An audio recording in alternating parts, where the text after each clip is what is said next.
The human body runs on food. Once, food shortage was the major concern.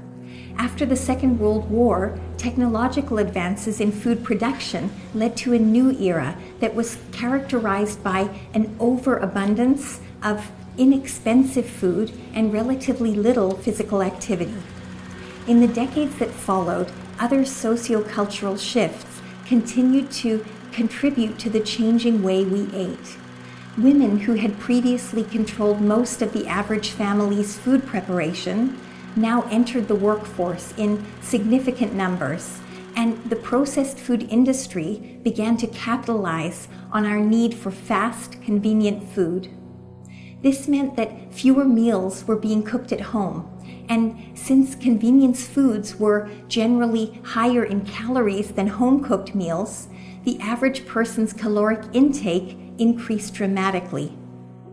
Academics studying the intersection of food and health, like Michael Pollan, have written extensively about the implications of this cultural shift on the way we eat today. To the extent we outsource our food, first we eat less healthy food, more salt, fat, and sugar, but we also eat more food because processed food is often designed as snack food and marketed to us as a way to eat continually through the day. The changes in the way we as a society ate led to the emergence of obesity as a recognized chronic disease with well-defined health consequences. And medical recommendations were made to try and address this growing health crisis. In the second half of the 20th century, a lot of attention was focused on reducing saturated fat and total fat in our diets. And the processed food industry responded by giving us what we wanted. But they still had a vested interest in selling their products, so they found other ways to make the reduced fat products taste good. One way they did this was by adding significantly more sugar and other forms of sugar like corn syrup to almost everything we ate.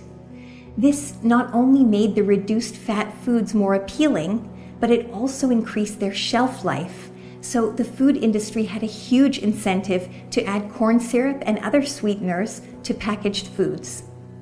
The resulting increase in our intake of simple sugars fueled our modern epidemics of obesity and diabetes. These shifts in our food consumption patterns have led us to a point in history where a physiological adaptation, our ability to store energy as fat, has become maladaptive.